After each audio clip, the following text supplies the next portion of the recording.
భద్రాద్రి కొత్తగూడెం జిల్లా భద్రాచలం ఐటీడీఏ కార్యాలయం ఎదుట ఉమ్మడి ఖమ్మం జిల్లా ప్రభుత్వ గిరిజన ఆశ్రమ పాఠశాల కాంట్రాక్ట్ ఉపాధ్యాయులు సుమారు 270 మంది నిరవధిక సమ్మెకు దిగారు. కాంట్రాక్ట్ ఉపాధ్యాయులకు మినిమం టైమ్స్ స్కేల్ వర్తింపజేయాలని ప్రభుత్వాన్ని కోరారు. అంతకుముందు భారీ ప్రదర్శన నిర్వహించారు. ఉద్యోగ భద్రత కల్పించాలని, ప్రతి నెలా గ్రీన్ ఛానల్ ద్వారా వేతనాలు చెల్లించాలని, గత 6 మాసాల వేతనాలు వెంటనే చెల్లించాలని నినాదాలు చేశారు. ఈ సందర్భంగా గిరిజన ఉపాధ్యాయ సంఘం నాయకులు శివానాయక్ మాట్లాడుతూ సమస్యల పరిష్కారం కోసం ఆందోళన అనివార్యమైందన్నారు.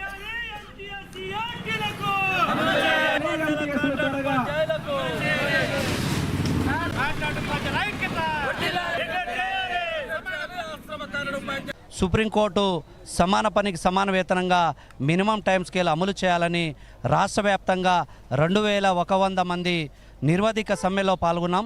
అందులో భాగంగానే ఉమ్మడి ఖమ్మం జిల్లాలో ఉన్నటువంటి 278 మంది ఆశ్రమ పాఠశాల కాంట్రాక్ట్ ఉపాధ్యాయులం ఈరోజు మరి ఉమ్మడి జిల్లాకు కేంద్రమైనటువంటి ఐటీడీఏ భద్రాచలంలో నిర్వధిక సమ్మెను కొనసాగిస్తున్నాం.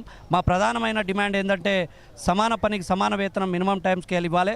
అదేవిధంగా 61 సంవత్సరాలు ఉద్యోగ భద్రతతో కూడినటువంటి మాకు నియమ నిబంధనలు లేకుండా ఇవ్వాలి.